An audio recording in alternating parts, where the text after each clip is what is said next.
आदाब।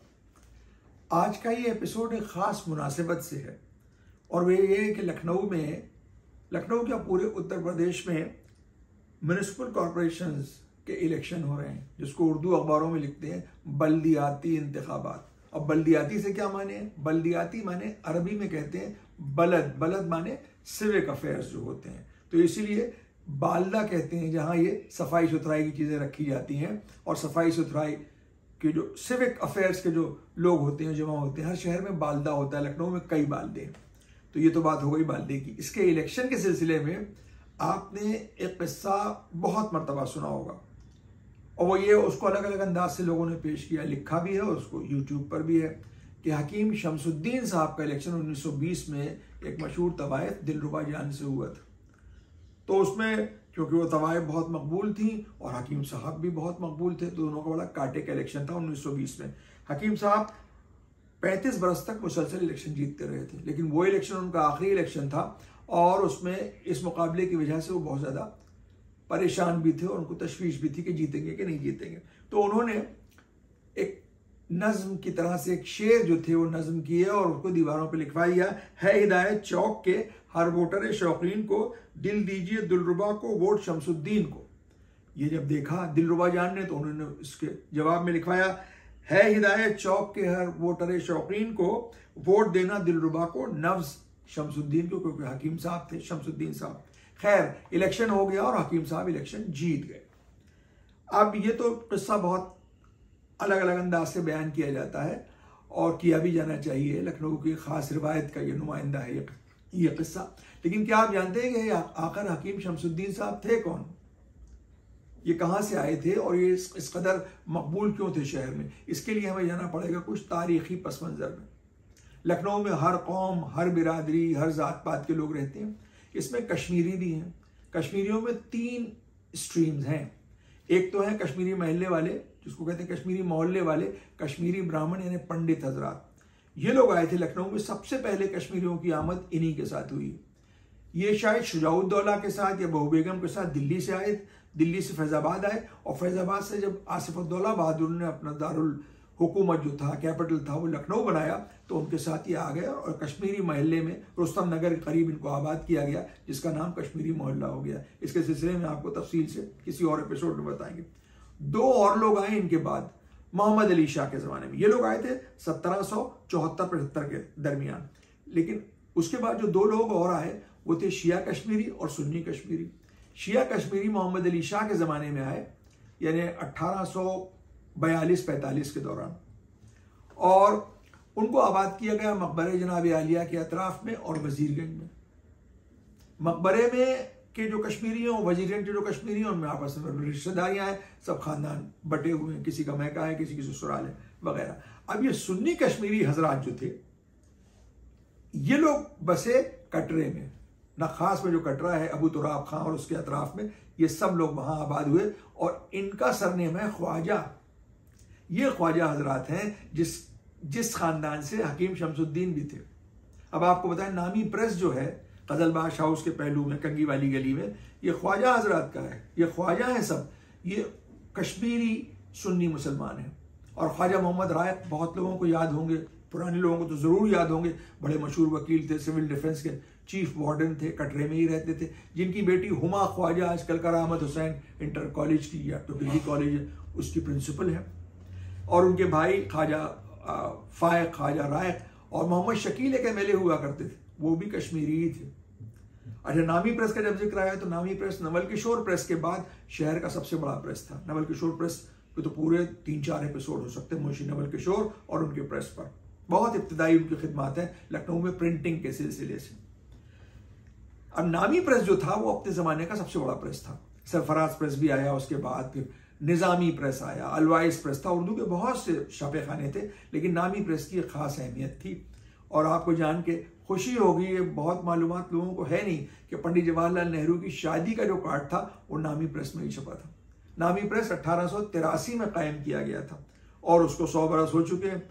उम्मीद है कि जो उनके नामी प्रेस को जो लोग अब चला रहे हैं, उन्होंने एक म्यूज़ियम वगैरह कोई उनको चाहिए कि वो तैयार करें पुरानी मशीनों को और पुराने जो मैन्यूस्क्रिप्ट हैं उसको वहाँ पर रखें और जो मशीनें हैं और जो पुराने इस तरह के कार्ड्स हैं, जो भी प्रिंटिंग का सामान है, वो वहाँ रखें। बहुत सरमाया है शहर की प्रिंटिंग की तारीख का। नखास चौकी के सामने से जब आप कंगी वाली गली के लिए जाते हैं, हल्की सी ढलान है, वहीं पर एक पत्थर लगा है, ख्वाजा कुतुबुद्दीन रोड। ये ख्वाजा कुतुबुद्दीन यही नामी प्रेस वालों के बुजुर्ग थे और इनको खान बहादुर का टाइटल भी मिला था। बहुत कम लोगों को याद होगा कि नादान महल रोड का नाम बहुत दिनों तक, वो एक पत्थर भी रकाबगंज में कहीं पर लगा हुआ था, उसका नाम था हकीम शमसुद्दीन रोड। अब वो पत्थर कहीं गायब हो गए, अब तो आमतौर पर सब नादान महल रोड ही कहते हैं उसको। अच्छा, यही ख्वाजा खानदान है जिनका नूर टिम्बर है कैसर बाग, ये सब ख्वाजा लोग हैं और ये आज भी अपने पुराने ही जो इनका ठिकाना था इन्हें कटरे में और कंगी वाली गली में, वहीं पर आबाद है। मशहूर उर्दू अफसाना निगार सबिया अनवर साहिबा की शादी भी इसी ख्वाजा खानदान में हुई है। उनके शौहर मरहूम जिनका हाल ही में इंतकाल हुआ है, ख्वाजा अनवर साहब थे। इन्हीं शिया और सुन्नी कश्मीरियों में एक तबका था जो कश्मीरी भांड कहलाते थे। ये भांड वो थे जो नक्काल होते थे, नकलें करते थे, स्टैंड अप कॉमेडियन होते थे। इनकी परफॉर्मेंस को कहते थे कश्मीरी भांडों का नाच। और वो नाच यूं भी होता था क्योंकि ट्रांस ड्रेसिंग होती थी। इसमें मर्द जो थे वो औरतों के कपड़े, पड़ाखे की गोट का पैजामा और 5 गज का दुपट्टा ओढ़ के और गजलें गाते थे और मनक़बत सुनाते थे। उनको लोग इनाम इकराम देते थे। नवाब आसिफउद्दौला बहादुर के ज़माने में जब वो फैज़ाबाद में थे, शायद उनकी ताश पोशी का जश्न था, उसमें भांडों के नाच का तस्करा मिलता है। अब जो शिया भांड थे वो शाहगंज में आबाद हुए, नखास चौकी के पीछे। लखनऊ के नवाबीन सब शिया थे, यहाँ के रोहसा भी सब शिया थे, तो उनकी ड्योढ़ियों पर, उनके महलों में अक्सर जलसे और जश्न हुआ करते थे, उसमें भांडों का नाच ज़रूरी था। और लेकिन ये जो सुन्नी हजरात थे भांड, वो इन महफिलों में कम आते थे, बल्कि वो मेले ठेलों में ज़्यादा जाते थे। सतरिक का मेला, बाराबंकी का मेला, इसमें इनकी परफॉर्मेंस होती थी। यानी पब्लिक परफॉर्मेंस जो थी वो सुन्नी भांडों की होती थी और प्राइवेट परफॉर्मेंस शिया भांडों की होती थी। लखनऊ में अब्दुल अजीज रोड पर झमई टोला और भोलानाथ कुएं के अतराफ में हकीमों की आबादी और बस्ती हुआ करती थी और ये सारे हकीम कश्मीरी थे। ये ख्वाजा लिखते थे और इस बात की तस्दीक की है मशहूर थिएटर आर्टिस्ट लखनऊ की हैं जिया अहमद खान साहब ने। उनकी नानी कटरे की ख्वाजा फैमिली से थी, तो वो कहते थे कि जब झमई टोले से हकीम उनको देखने आते थे उनकी नानी को, तो उनसे फीस नहीं लेते थे। कहते थे रिश्तेदारी में फीस नहीं ली जाती, क्योंकि वो भी ख्वाजा थी, कश्मीरन थी और ये हकीम भी सब कश्मीरी थे। अब आइए बात करते हैं शिया कश्मीरियों की। शिया कश्मीरियों की 3 आबादियाँ थी। एक तो वजीरगंज, दूसरा मकबरा जनाब आलिया जिसको कश्मीरी मकबरा भी कहा जाता था। उसके बाद डालीगंज में एक छोटा सेटलमेंट था, वो बाद में सब वजीरगंज और मकबरे में ही शिफ्ट हो गए थे, लेकिन वो कहलाते थे पार वाले कश्मीरी। यानी इन कश्मीरियों से भी उनको अलग समझा जाता था क्योंकि वो गोमती के पार से आए थे।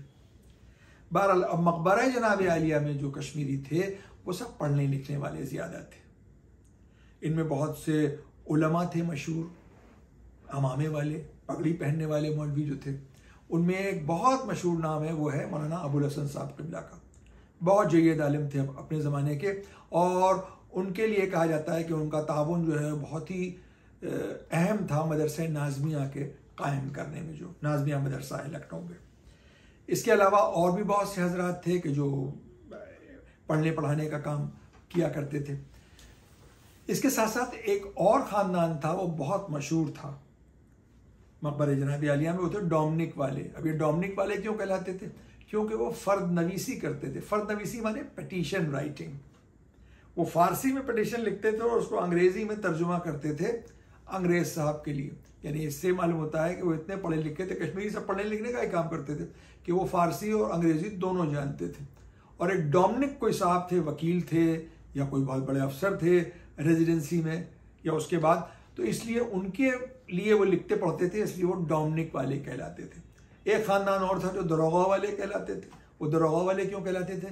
क्योंकि उनके यहाँ उनके बुजुर्गों में एक साहब थे जिनका नाम था दरोगा रज़ा हुसैन साहब, और ये इतनी अहम शख्सियत थे कि तारीख़ लखनऊ में इनका जिक्र है, जो आगा मेहदी साहब की बड़ी मुस्तनद किताब है। दरोगा रज़ा हुसैन छोटी शहजादी की ड्योढ़ी के दरोगा थे। अब ये दरोगा पुलिस के दरोगा नहीं थे, बल्कि दरोगा कहते थे जिस तरह बड़ी स्टेट्स में प्राइम मिनिस्टर और दीवान होते थे। छोटी स्टेट्स में मैनेजर या दरोगा कहे जाते थे। तो छोटी शहजादी की ड्योढ़ी यानी उनकी महल के दरोगा थे। ये बड़े साहब कर्रोफर के इंसान थे और शहर के रईसों में इनका शुमार था। जब इनकी बग्घी मकबरे आलिया से निकलती थी तो जिस जिन रास्तों से गुजरती थी वो इत्र से महक जाया करते थे। ये रज़ा हुसैन साहब का ख़ानदान वही है जिसके आज एक फ़र्द बहुत नुमाया है जो सहाफ़त का उर्दू अखबार निकालते हैं, अमान अब्बास साहब। ये इनके परदादा के भी दादा होंगे, दरोगा रज़ा हुसैन साहब। अमान साहब के भाई मरहूम ताहिर अब्बास साहब भी एक मशहूर जर्नलिस्ट थे। वजीरगंज के कश्मीरी ज़रा फॉरवर्ड लुकिंग थे। उन्होंने अंग्रेज़ों के ज़माने में कई जजेस पैदा किए हैं, इंजीनियर्स हैं, डॉक्टर्स हैं, ये सब वहाँ थे सब अजीज़ आपस में। हमारी दादी जो थी खुद वजीरगंज की थी और उनके भाई तो वजीरगंज की नाक थे, खान बहादुर मेजर अबू जाफ़र साहब। तो और इसके अलावा वहाँ लाडले साहब, हैदर साहब वकील, ये वजीरगंज थाने के पीछे थे। उसके पहलू में तब्बू साहब रहा करते थे। उनका मकान आज भी मौजूद है वहाँ, बहुत आलीशान मकान है। और तब्बू साहब के पोते हैं आमिर रज़ा हुसैन जो थिएटर की मशहूर पर्सनैलिटी है, जिनको कौन नहीं जानता, उनको पद्मश्री भी मिला है। आमिर रज़ा हुसैन भी वजीरगंज के कश्मीरी हैं। इसके अलावा फिल्म इंडस्ट्री में वजीरगंज के कश्मीरियों का बहुत नुमाया कंट्रीब्यूशन है। एक थे नवाब कश्मीरी जो साइलेंट फिल्मों में आते थे, उसके बाद जब बोलने वाली फिल्में हो गई उसमें भी आए। उनको इस कदर एक्टिंग का पैशन था उनका कि उस ज़माने में मेकअप वेकअप तो इतना कोई डेवलप था ही नहीं, तो उनको एक फिल्म में बूढ़े का रोल करना था और उन्होंने अपने दांत तोड़वा लिए थे। नवाब कश्मीरी बहुत बुनियादी जो एक्टर्स थे उसमें उनका शुमार होता है। इसके बाद आगा जानी साहब कश्मीरी जो लाडले साहब के ख़ानदान के थे, वजीरगंज थाने के पीछे वालों को, वो जो थे वो मुंबई गए और उन्होंने ढेरों फिल्में लिखी हैं और पता नहीं कितनी फिल्मों के उन्होंने डायलॉग लिखे हैं। बाद में वो कनाडा चले गए थे। आगा जानी साहब की कम से कम 25 फिल्में ऐसी थी जिसकी सिल्वर जुबली हुई थी। उनके भांजे अली रज़ा साहब वो भी वजीरगंज के ही थे। अली रज़ा साहब वो कि जिनकी एहलिया थी, जिनकी मिसेस थी मशहूर एक्ट्रेस निम्मी। वजीरगंज के कश्मीरियों में मम्मे साहब का ख़ानदान भी बहुत नुमाया था। माशाल्लाह उनके घर के लोग आज भी आबाद हैं वजीरगंज में। हम अपने कराची के देखने वालों को बता दें कि खान बहादुर मेजर अबू जाफ़र जिनका अभी हमने तस्करा किया है, ये लोग सब पाकिस्तान चले गए थे और उनके पोते शाहरुख हसन साहब जो जंग अखबार के मैनेजिंग डायरेक्टर हैं, जो डिफेंस में रहते हैं, वो खान बहादुर साहब के पोते हैं। खान बहादुर साहब जब तक कलकत्ते में रहे तो उनका घर जो था वो एक सेंटर था कल्चरल और लिटरेरी एक्टिविटीज़ का और पॉलिटिकल एक्टिविटीज़ का। मौलाना आज़ाद उनके दोस्तों में थे, अरुणा आसिफ अली का उनके रोज़ आना जाना था। और जब पाकिस्तान चले गए तो आले रज़ा साहब और जोश मलियाबादी वगैरह जो थे वो उनकी जो जुमेरात की शाम को जो नशिस्त होती थी उसमें वो सब आया जाया करते थे। चलते चलते एक जिक्र और बहुत ज़रूरी है, वो है कटरे के जनाबों का। जनाब कहते हैं लखनऊ में मौलवियों को, उनको जनाब कहा जाता है, हुजूर सरकार कह के उनसे बात की जाती है। कटरे के सारे जनाब जो हैं वो सब कश्मीरी हैं।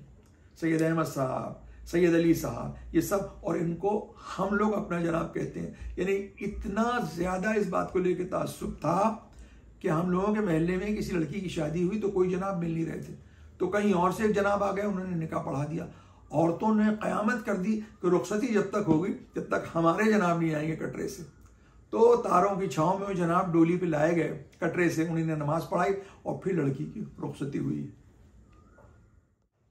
अब तो आप देखते होंगे कि लोग सियासत में जैसे ही कदम रखते हैं वैसे ही MLA और MP बन जाते हैं, लेकिन वो दौर वो था कि बाकायदा पॉलिटिकल ग्रूमिंग होती थी।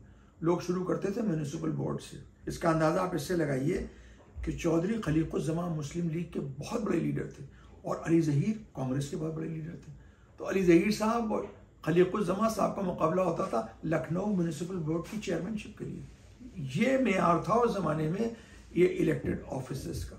चौधरी खलीकुज़्ज़मान पाकिस्तान चले गए थे, लेकिन उनकी कोठी आपको मालूम है कहाँ है? उनकी कोठी रोशनुद्दौला कचहरी के सामने कैसर बाग बस अड्डे के पहलू में, जिसमें एक ज़माने में तार घर हुआ करता था। बहुत बड़ी कोठी है, बड़े ताल्लुक़दार थे चौधरी खलीकुज़्ज़मान, वो घर उनका है। और आपकी आज के दिन में अगर आप रिलेट करना चाहें, उसी कोठी के एक हिस्से में लखनऊ सेंट्रल से जो MLA है रविदास मेहरोत्रा, वो उसी कोठी के एक हिस्से में रहते हैं। वो खलीकुज़्ज़मान साहब की कोठी है जो ख्यालीगंज की चढ़ाई पर बाएं हाथ को की तरफ रविदास मल्होत्रा साहब रहते हैं, वो खलीकुज़्ज़मान साहब की कोठी। अगले किसी एपिसोड में हम जिक्र करेंगे कश्मीरी मोहल्ले के कश्मीरी ब्राह्मणों का, यानी कश्मीरी पंडितों का। लखनऊ में सिर्फ 2 इलाके ऐसे हैं जो महल्ले नहीं कहलाते, मोहल्ले कहलाते हैं, कश्मीरी मोहल्ला और एक जौहरी मोहल्ला, बाकी सबको महल्ला कहा जाता है। फिर कभी जब कश्मीरी पंडितों की बात होगी तो उनका खास कंट्रीब्यूशन है लखनऊ की कुजीन में, यानी उन लोगों ने हम लोगों को, लखनऊ वालों को क्या चीज़ दी है जो आज तक हम लोग खाते हैं, और उसकी तमाम जो है वो रेसिपीज़ और तमाम उसकी जो वैरायटी है वो बदलती रहती है। ये सब जिक्र होगा जब कश्मीरी पंडितों का हम जिक्र करेंगे। इजाज़त लेने से पहले वही गुजारिश कि ये एपिसोड बहुत ही मुख्तसर था, कि खाली फुलझड़ियाँ हैं, ताकि आप लोगों में दिलचस्पी पैदा हो और आप खुद जानने की कोशिश करें इसके डिटेल्स, जो बातें हमने आपको हेडलाइंस की तरह से आज सुनाई हैं। अगली मरतबा आपसे फिर मुलाकात होगी किसी नए मौजू के साथ, तब तक के लिए इजाज़त। लेकिन आप अपने इस चैनल कल्चर बाजार को देखते रहें, अपने दोस्तों को भी दिखाएं, उनसे शेयर करें, यूट्यूब पर देखें, और अब हम इंस्टाग्राम पर भी मौजूद हैं। इजाज़त दीजिए, खुदा हाफिज़, आदाब।